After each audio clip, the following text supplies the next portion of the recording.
Okay, so here we are. We are going to watch the Coach Red Pill video, the first video he put out once the war in Ukraine jumped off. And we're going to analyze his assessment of the war and see where he was right and where he was wrong. So today is, and it's the third day of the invasion of Ukraine by Russia. Now, the people in the United States do not seem to understand what is going on insofar as Russia's invasion is concerned, because they keep saying that Russia is failing, which is the weirdest comment. Russia is failing because Russia hasn't taken out the infrastructure of Ukraine, hasn't hit the electrical grid, hasn't destroyed the cell phone towers or the water supply or something like that. It's just remarkable. They keep insisting that the Russians seem to advance and then retreat whenever they meet any resistance. And so right there, you already have an important point that he makes, and which is how the narrative is sort of the narrative is constructed in such a way to make Russia look bad, to make it look as if the Ukrainians have a chance of winning this war. And it was like that from the very beginning. He said, what, this was day 3 of the invasion? And that's exactly, it's still like that to this day, where, you know, it's hard to tell exactly what's true and what's false, because you can tell that every side has an interest in painting the narrative a certain way. Even Russia has that, has that same incentive. But yeah, definitely something that he caught on to early. And one thing I want to say real quick, because I just thought about it, is that, he took his American mentality to the wrong place. I got to say that. Because, when you think of a place like Russia, and I didn't know much about the Ukraine before this happened, but I would assume that there probably isn't vast differences in how they think as a people. Again, just guessing, I don't know. If I could be wrong, correct me if I'm wrong. But one thing about Russia is kind of seen as being this, like a country. You don't think of like free speech when you think of Russia. I would imagine you can't talk shit about Vladimir Putin the way you could talk shit about Biden or Donald Trump in America. And so it's probably the same in the Ukraine to a certain extent. And so to be an American and to take this attitude over there, while I get it, because maybe you don't know better, but still, I can see why he was like perceived as being a problem, because you don't see a lot of that even to this day. You don't see a lot of people within the Ukraine coming out, getting on the internet, talking poorly about the war. At least if they are, they're not getting any spotlight. Mm-hmm. It's a failure of imagination on the part of so many American commentators that they do not seem to understand what Russia is really doing with this invasion. Because you see, the American mode of war is to go to a country and destroy everything. Destroy the electrical grid, cell towers, the water supply system, everything. Just destroy the whole thing and then roll in. That's not fighting a war. That's just mopping up the total annihilation of a country. And the United States has done this repeatedly in Afghanistan, in Iraq, in Libya, in Syria, or they semi-tried to do it in Syria. I mean, it's really kind of like a despicable way of making war, right? But what are the Russians doing? Well, see, the Russians, they don't want to destroy Ukraine. No, they don't want to destroy it at all. What they want to do is they want to capture it intact, see? And they don't want to hurt the civilians. Why would they? From their point of view, if they harm civilians, they just create enemies.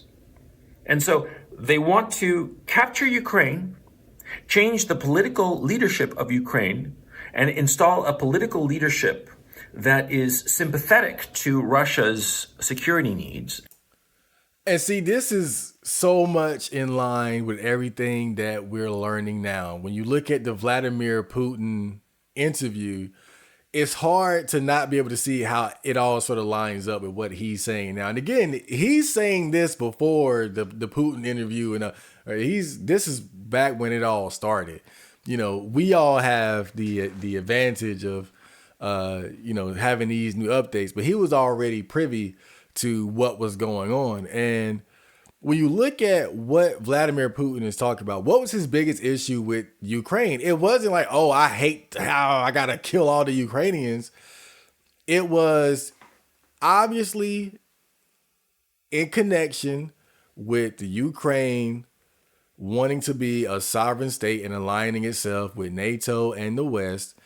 And even though we're not exactly at war with each other, we're not exactly friendly enough to where they would feel comfortable allowing the Ukraine, their next door neighbor, to join NATO. And just like he said out his own mouth, it's a security issue. And Putin wants to put in a government that, quite frankly, a puppet government that he won't have to worry about aligning itself with the West and NATO. If that's the goal, then yeah, you don't have to destroy everything. If they just simply surrendered or turned in Zelensky's head, whatever they wanted, they thought would be right, then that would have been it. They could have avoided, and I'm not saying whether or not they should have or not. It's up to them as a people whether or not they choose to fight. But the fact is, had they surrendered and just handed Zelensky over on a silver platter and then let Putin put in a government of his choosing, then this would have been over in no time. And is going to be a long-term ally. Yeah, listen to what he said, long-term ally, because essentially Ukraine was trying to align itself with NATO and America, which is not a Russian ally. So now you're an enemy, but you're also our neighbor. We can't allow that. But they don't want to alienate the... the Ukrainian population. Because if they alienate the Ukrainian population, well, the Ukrainian population will eventually overthrow this puppet regime. And the Russians want to install a puppet regime. Let's not pretend otherwise. But they want to install a puppet regime whereby the Ukrainian citizens are more or less indifferent to it. And see, this is what I'm saying. Like when people say, oh, he's spreading Russian propaganda. If you're a propagandist, you're not going to call the new government that they want to install a puppet government. If I'm creating propaganda for America, I'm not going to say, well, we just want to put a puppet government. We just want to roll in and put in this new puppet government and then roll out, but control things from the shadows. You wouldn't say something like that if you were actually a propagandist, if you were trying to be a sympathizer for somebody. That's just stating the facts. And I think that's how you can see that this is a man who just laying out the objective reality of the situation. I guarantee you, he don't give a fuck about Russia. He don't give a fuck about Putin. If he did, why would he be in the Ukraine as opposed to Russia? He could have easily went to Russia instead. They don't want to install the lives of Ukrainians so miserable. So that's why they don't want to destroy Ukraine or harm the Ukrainian populace. They want to capture Ukraine intact, change the political leadership, and then let it go. Of course, because they don't want to manage Ukraine. They don't want it to be a burden on them. They don't want that long term. And so what are they doing? They are rapidly invading the whole country, and everybody concedes that they're moving very, very quickly. But they're not hitting any civilian infrastructure. They're only hitting military targets. And they are relentless in hitting the military targets, but always with a certain degree of caution. And I'll explain why in just a moment. But they're hitting military targets. They are avoiding civilian populations and civilian infrastructure. And when they go to a city or a destination, when they encounter any resistance from the Ukrainian army, any serious resistance, they stop and pull back. Because what are they doing? They are encircling That's their whole strategy. And it's very simple. And if you look at a map, And that's funny because if you look at what's happening in Avdiivka, I know I'm saying that wrong. That's exactly what they're doing. You can look at it on the map. They are surrounding that. I think it's a city. They're surrounding that city slowly over time until it's going to be completely engulfed. And so I guess that's the strategy that they're using throughout the entire country from the very beginning. So again, he's spot on with their strategy and their tactics as far as how they're trying to take the Ukraine over. you'd realize it. What the Russians are doing is that whenever they go to a major city like Kiev, like Kharkov, and soon enough they're going to be in Dnipro, when they get to those cities, they go up to those cities and they meet some resistance and then they pull back.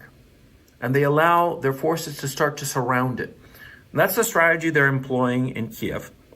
That's the strategy that they're employing in Kharkov. They are encircling these cities. And once they've completely encircled them, what will they do? They'll wait. That's what they'll do. See, if you surround a city, all you have to do is just wait around. Eventually it'll fall, of course. And so the Russians are systematically surrounding all of the major cities. And whenever they come across a smaller town or village, they just advance and cover it and capture it and move on and continue with their advance. Whenever they meet any kind of serious resistance, they stop, pull back, and then encircle. One of the things that they want to capture intact, and people don't seem to realize this, but it's very obvious if you think about it, they are trying to capture the Ukrainian army. That's not why there hasn't been any major battles with, hundreds or thousands of casualties. It's been light skirmishes.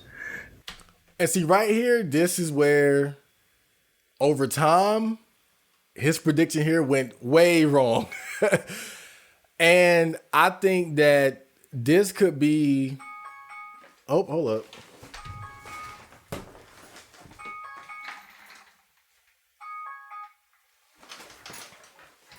How did my alarm go off and I deleted the alarm app? But obviously, when you look at the war now, the fighting has intensified a lot to where we're seeing death tolls up into the hundreds of thousands. Now, granted, this was early. This was the first 3 days of the war. So, how much bloodshed could there been in such a short amount of time? But I think at this point, the idea of capturing the Ukrainian army, now whether or not that was true, who knows? But it's out the window now because I don't think Putin really realized how hard they would fight back. Maybe he didn't realize how heavily they would implement their conscription policies to draft soldiers. And maybe he didn't realize how much aid they would get from other countries that would allow them to prolong the war. I did see this weird Russian commercial or propaganda, if you will, that was basically showing a Ukrainian trying to dodge the draft, and he ends up getting captured and forced to fight. And then they show two possibilities. They show him getting killed trying to fight back, and they show him being captured waving the white flag. So from what I heard, this is Russian propaganda or them trying to put out the word to the Ukrainians that if you surrender, we won't kill you. We will accept you into our country because we know that they're forcing you to fight against your will. And so that's why on this point, I would say that it's definitely escalated far beyond what Coach Red Pill is saying here about them not wanting to, or the fighting not escalating to a certain point. Because I think the Ukrainians fought back so hard that it pretty much just forced a situation like this. But at the same time, you can see, if we are to believe, again, this advert put out by Putin about being willing to accept any Ukrainian soldiers who put up a white flag, then that at least shows some degree of like, look, we don't want to just slaughter you guys. As long as you're not a problem for us, you surrender. We're not gonna fuck with you. How true that is, I don't know. For all intents and purposes, the Russian army is typically Oh, hold up. Ukraine. Insofar as air power is concerned, the Russians in the first 3 hours wiped the Ukrainian skies of everything. The Russians own the Ukrainian skies. Any plane flying is Russian. But insofar as their army is concerned, this isn't World War II. This isn't a World War II where the Russian armies were kissing cousins of the Mongol hordes. You know what I'm saying? No, this is the modern Russian army that has the goal of capturing intact Ukraine and the Ukrainian army. Because the Russians realize that once they have captured Ukraine and changed the political leadership, they will need an army to protect and look after the Ukrainian state and the Ukrainian people and the Ukrainian land. They don't want to destroy the Ukrainian army. They could do that if they wanted to. They would have done that already. They own the skies over Ukraine. And so I fact checked that to see if they really did have air superiority to that extent over the Ukraine. And from one article that I read, it seems to be true. I found an article that was basically explaining. Now, this is later in the war, mind you, but it was explaining like, yes, Russia has air superiority, but that's about to change. So apparently, I don't know where they're going to get the aid from. I know there are different countries that are helping the Ukraine, but apparently the article was talking about how the Ukraine is sort of beefing up its air resistance or its air capabilities as far as the war. But again, this was a later article, and it's also admitting that, yes, they are inferior in terms of combat. And so you got to think, if Russia did have such an extreme level of air superiority, then that does kind of confirm that they never wanted to just roll in and destroy everything. Because if you have the clear air superiority and you don't give a fuck about what you destroy, then you're going to be dropping bombs everywhere. Just like what he was talking about earlier about how the United States does war, how we just drop bombs, we destroy as much as we can without putting ourselves in much danger. Then we roll in and we clean up what's left. If Russia really wanted to just annihilate the Ukraine, then more than likely that would have been the strategy they would have implemented if they did have that much air superiority. Their goal is to capture the Ukrainian army with as little casualties as possible to the Ukrainian army. And that's why whenever they come up against serious Ukrainian resistance, they keep consistently pulling back. And in the West, this is interpreted as the Russians are weak, which is so weird. It's like the Russians are so weak, they're not advancing as fast. I mean, well, that is a separate issue that I'm going to get to in just a moment. But the Russians are so weak because they're not obliterating the Ukrainian army. Because that's what the Americans do. They obliterate anything that crosses their path. Friend or foe, they don't really care. But the Russians do care. That's why they're not obliterating the Ukrainian army when they could. A friend of mine, Alex Christoforou, and the Duran, great show, he pointed out something that I'd never considered, which is very obvious. He pointed out the fact that, you see, the current Ukrainian leadership in the military, the generals in Ukraine, they went to military academies with the generals of the Russian armies. They're drinking buddies since when they were back in like 18-year-old, 19-year-old plebes. They know each other. They don't want to kill each other. Of course not. I mean, you've got some buddy when you were drinking out when you were 18, right? Do you want to kill him? No, you could be on opposing sides of whatever contest, but you don't want to hurt him. And so this is just another example of the relationship between Russia and the Ukraine. And he's just explaining how commanders or high level military personnel in the Ukraine and Russia probably know each other based on just the, how close Ukraine and Russia are in proximity with one another, and how people would tend to, sort of hop back and forth between the two countries. So let's continue. Of course not. You'll be pissed. Whoop. The Russian army doesn't want to destroy the Ukrainian army. They could have done it already in these 3 days of combat. Once the Russians owned the skies over Ukraine, they could have done whatever they wanted with the Ukrainian army. They could have annihilated it, just blown it to smithereens and blown away the entire population of Ukraine if they wanted to. They could cause a major, major humanitarian crisis if they wanted to, and they obviously don't. How do I know this? Because they haven't done it. They have had the opportunity for 3 days to do it, and they haven't done it. I'm doing this stupid video from a hotel room in downtown Kiev, and I'm going to upload it to the internet. Do you think I'd be able to do it if the Russians were really serious about conquering Ukraine? They want to capture it. Understand that.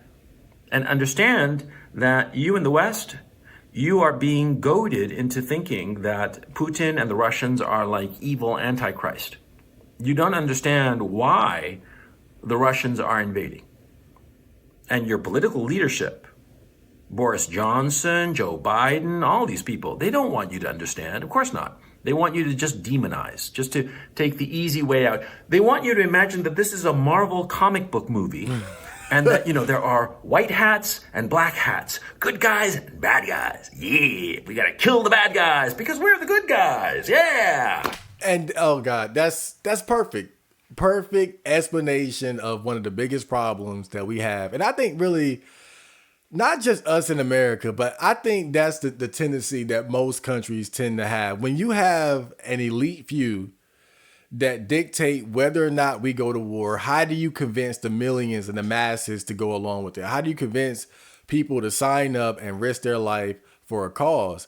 You have to put it in their mind that we're the good guys, they're the bad guys. And it's so funny, like, for them to sit here and call this guy a propagandist, right? When the real propaganda is this whole Marvel comic, Star Wars, good versus evil narrative that countries and governments and leaders try to sell their people so they will give up their lives and risk so much for them. That's the real propaganda, because it's never that simple. And when I zoomed out and really analyzed the situation and saw our side of it and Putin's side of it and the Ukrainian side of it, I was like, oh yeah, okay, well, now it makes more sense. I can see why Putin did what he did.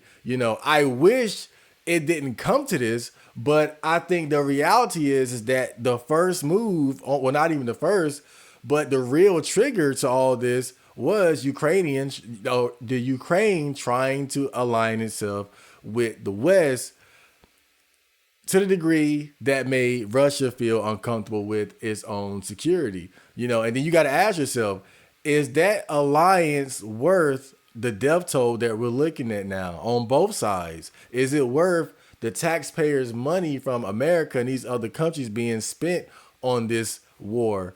And, I think that the answer to me is obviously no. It's so naive. Russians don't want to harm Ukraine. They would have destroyed Ukraine if they wanted to.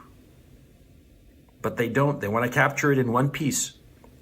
Now, you can say that Russia's motivations are this, that, the other. It doesn't matter. You have to look at the practical reality that is taking place now.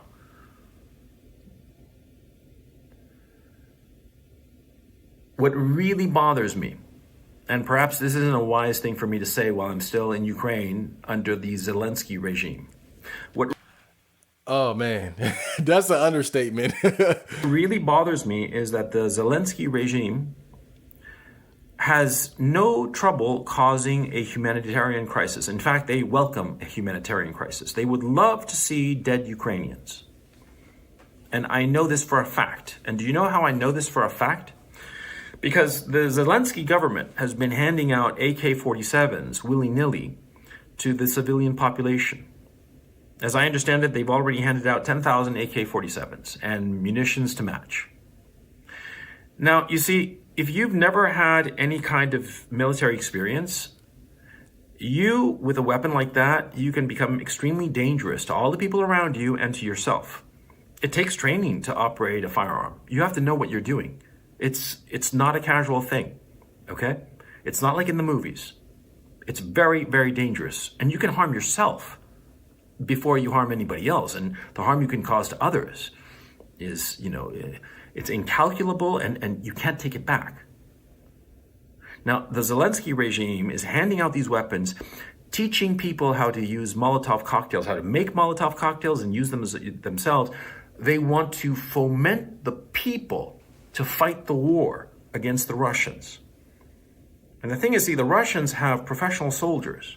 Now, these professional soldiers, they carry a weapon, they know what to do with the weapon. And if they see somebody armed, be it a man in a uniform or just a civilian with an AK-47, well, they're going to shoot him, okay? And so that civilian will be dead, and that will present a great photo op, now won't it? So that Zelensky can wrangle some European country or the Americans or whomever to come in and get involved in this war. Which we are, which we are doing right now. Now, we don't have boots on the ground outside of, I think, some military advisors. But as far as the money and weaponry being sent over there, yeah, we are a little bit more than involved at this point. And potentially escalate the situation to levels that are unimaginable. The Zelensky regime is doing something frankly evil, because it is evil to put civilians, to encourage civilians to do something that incredibly dangerous and irresponsible. The Zelensky regime has also put heavy weaponry in civilian population centers.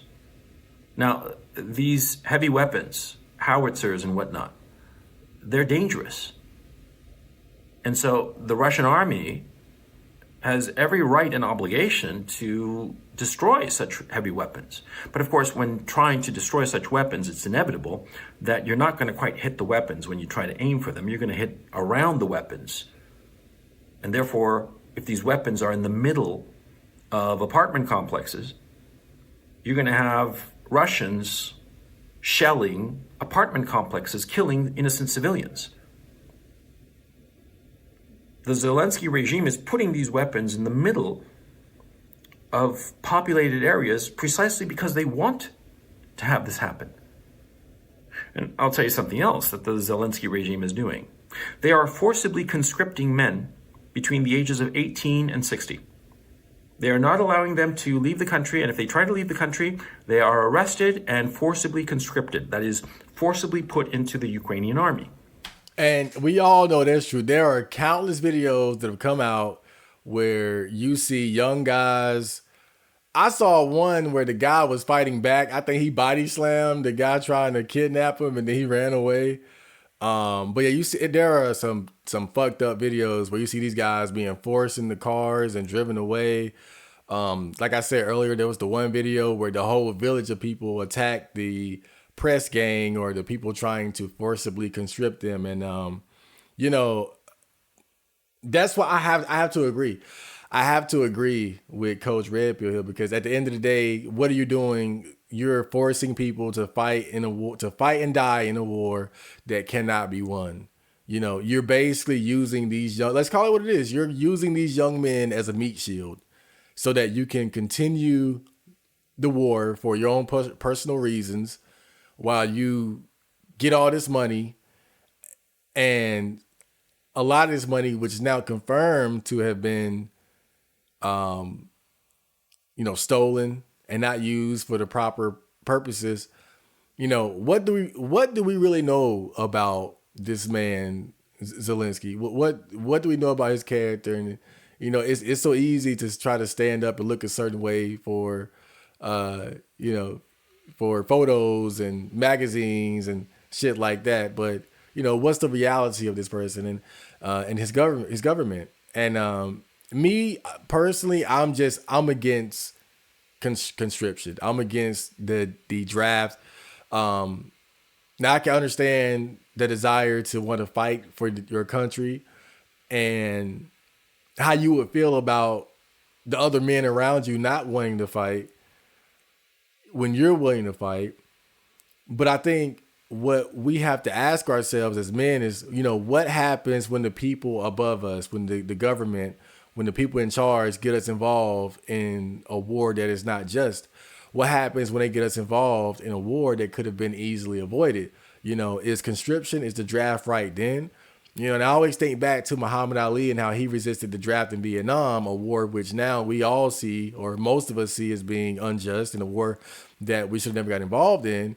Muhammad Ali, he resisted that and he never went to that war. And we look at him as a hero for that, because he stood up pretty much to the entire government and was willing to lose his life if it came to that, just to not have to fight in that war. And so, based on my own value system, that's how I see it too. When you see these guys being forcefully conscripted, I hate it. It makes me sick to my stomach.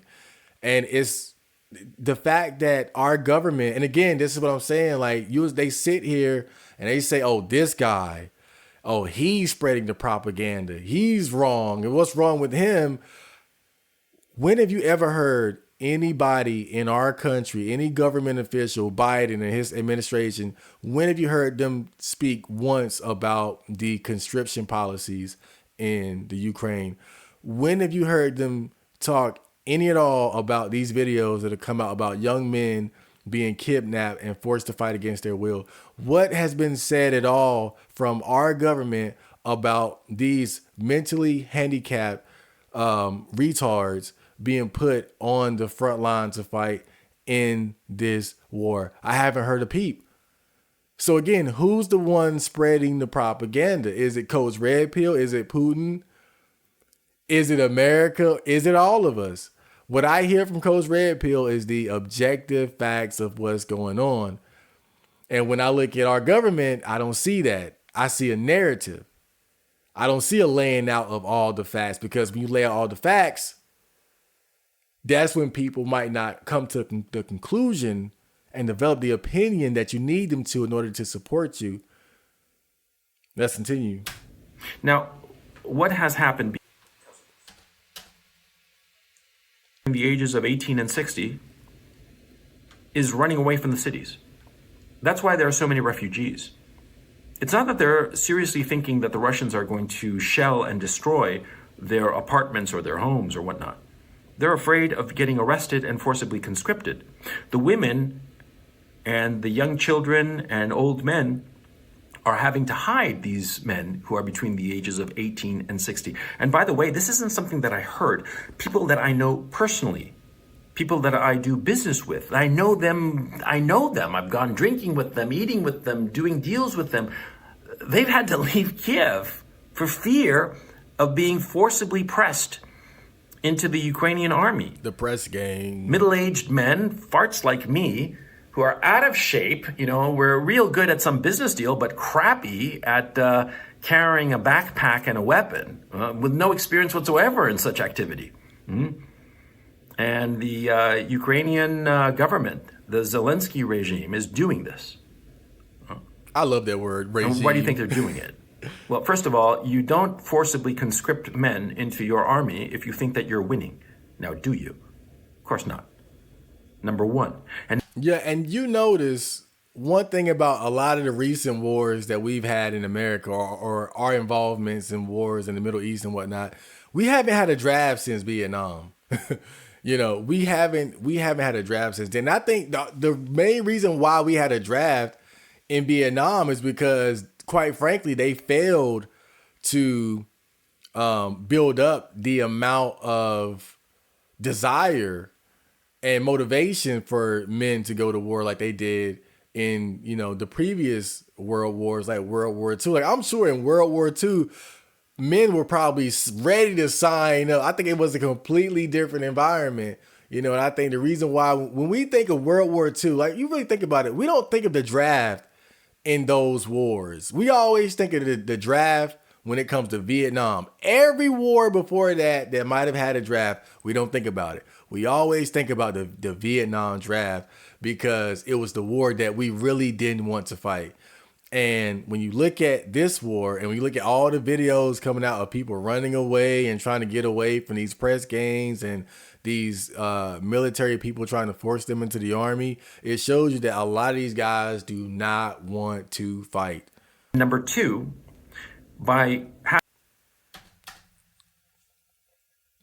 you scare all the men and you create, all on your own, a whole class of refugees, of people fleeing the cities. They're not afraid of the Russians. They're afraid of the Ukrainian regime that is trying to press them into service. That's what's going on. And so you see all the video images of people fleeing the city, and you in the West, you in the United States and Western Europe think, oh, they're afraid of the Russians. That was and you know what? That was exactly what I thought. And I'm sure, to be fair, there were probably plenty of people who were like, oh no, the Russians. Let's not kid ourselves here. I'm sure there were people like, oh, they're going to come, they're going to rape us and all that. Come on. But at the same time, more than likely, there's a lot of truth to what he's saying here. That a lot of that chaos, a lot of that running away was men being like, I'm not fighting. I'm not fighting in this war. Hell no. No, they're afraid of the Zelensky. But I have to say that the issue of handing out weapons to civilians who don't know how to handle them, that is the thing I find most despicable. Because they are willing to have these poor civilians who know nothing of weaponry become martyrs. Because the Russian soldiers who see some civilian with a gun, well, what do you think he's going to do? He's going to shoot him. And that innocent civilian who doesn't even know how to hold the damn weapon is going to die needlessly for nothing, for absolutely nothing. And I find that despicable. I find that truly evil. Also, the Zelensky regime can get a nice photo op. That's what's going on. And if you want to say that the message I'm saying is pro-Russian or pro-Putin or I'm a Putin stooge or useful idiot or whatever, fine. I don't care. I mean, I don't really care your opinion, man. I don't give a fuck what you think about me. I'm telling you the truth. I'm here. I'm here in Kiev, in the downtown, waiting for the Russians to invade the damn place, huh? So I know what I'm talking about. None of this stuff is appearing in the mainstream media now, is it, huh? Because I'm not following the American or European mainstream media because I know it's just a pack of lies. But probably what I'm saying in this video, you haven't heard it. Well, now you're hearing it. And think a little bit, huh? I mean, in this channel, what have I always told you, stupid motherfuckers, huh? Think for yourself. Think. Look at the information that you have available and ask yourself why something is happening the way it's happening. It's not arbitrary. It's not by chance. People have thought through what they are doing. The Russians have certainly thought through what they're doing. The best that we can hope for is that the Zelensky regime fails in its attempt to wrangle in the Europeans and the Americans into this war, and the Zelensky regime collapses or flees or whatever, and Russia is able to take Ukraine in one piece without harming too many people. And that's the best that we can hope for. Or if not, the whole country will be destroyed. Millions of people will be displaced, hundreds of thousands, perhaps even millions killed. And this is the exact same thing that happened in Iraq. Let's hope that we don't have a second Iraq.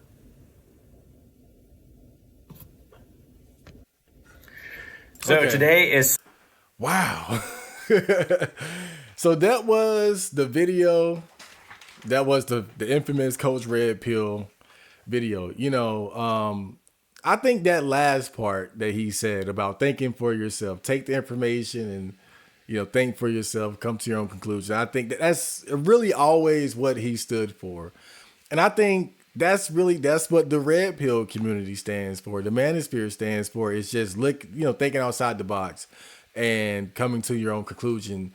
about things, and being willing to take a different path and not just buy into the mainstream narrative surrounding whatever it is that you're interested in, whether that's women, war, or the food you put into your body, finances, etc. Man, I love the way he closes out there. I really do. But when you look at the video as a whole, I think for the most part, he was definitely on point. I think the only thing that really ended up going to the wayside is the idea that Russia is trying to capture the Ukrainian army. I don't think that's going to happen anytime soon, because I think one thing that is clear is that between the conscription, and I'm not sure, but there are videos that I've seen where apparently it was deserters or draft dodgers being like killed or something like that. Because, there are several wars where the army would practice the act of killing soldiers who didn't want to fight, soldiers who would retreat, surrender, or try to desert the front lines. They'll be killed by the soldiers behind them. But whatever the case may be, I think at the same time, there are definitely Ukrainians who they want to fight for their homeland. They feel like, look, I'm in the Ukraine. I'm a Ukrainian. They're the Russians. They're in Russia. They're not us. I don't want them. I don't like them. They're invading us. And I can understand that sentiment too. And so as far as that aspect, I think that's a lost cause. This war has just only gotten more and more uglier, maybe at some point, like he said, if the Zelensky government collapses, if that ever happens, I'm willing to bet that a lot of the fighting and the Ukrainians are probably going to stand down as well, because I think at this point, probably a lot of the fighting is probably being done against their will. I'm pretty sure that it wouldn't be too hard to get people to put their arms down if Zelensky waved the white flag or if his government collapsed. But who knows? Who knows? Maybe the Ukrainians are built different. But I think it's unfortunate because most evidence at this point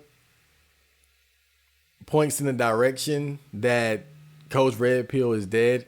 Now, I'm not sure if he was murdered in a Ukrainian prison camp or something like that. From what I've heard, and remember, this is just rumor, was that he was very sick even during this time, that he had some sort of illness and his health was declining, and that, being put in a Ukrainian prison obviously didn't help anything. But apparently that's what was going on, that he was sick at the time and that the conditions of his confinement accelerated the decline of his health, and that's what ultimately killed him. And his father went on a podcast to talk about him, and I've heard some people say that his father confirmed that he died. I didn't watch the whole thing. I watched some of it. So again, I'm 90% sure that he's dead, which is very unfortunate because even though some people consider him to be a grifter, I think this was his magnum opus as far as Red Pill content is concerned. Because like I said earlier, you can say what you want, but this guy was essentially behind enemy lines telling what he believed to be the truth. And he did so without shame. He did so the best he could. And he did it right there in the face of the Zelensky government, which obviously took a great deal of courage from him. And I just think the way he lays it all out at the time that he did would not have been well received. Even I would have been skeptical. But now I think most of us can see just how on point his overall analysis was. And I think one of the most important things that I take away from this is just like he said, we got to get out of this mindset of black and white, good versus evil scenarios and thinking that it's always that simple. Because I think this is a great example of how that just isn't the case. When you really look at everything and you connect all the dots, it's like you can see why it ended up like this, and you can see how it could have been avoided. But unfortunately, it is what it is, and all we can do is move forward. I just hope this war ends as quickly as possible, because who knows how this situation could be manipulated and taken to the next level. What if the Zelensky government and the Ukraine gets pushed to the absolute edge, and then our government starts sending troops over there or something like that? And I believe when this war started, Putin was like, if you guys intervene, we gonna turn up, more or less. And even though we've already intervened in our own way, I think what he meant was that if it gets to the point where you guys are sending your troops, then it's on 100%. And that Russia is allied with North Korea, they're allied with China. We're talking about some big dogs on the world stage that are not to be fooled around with, and so I hate to say it, and I'm a neat in my mom's basement. So what can I really do? But it's one of those situations where I feel like, what can we do as people? It feels like we don't have any real control in our country anymore. It's obvious we don't want to send any more money. It's obvious that most people don't want to get involved in this shit, but here we are involved in sending money, and so it's like, what? How? Like, how does our government and its structure really work for us at this point? And it's not even just this war, man. It's the immigration thing. It's the inflation.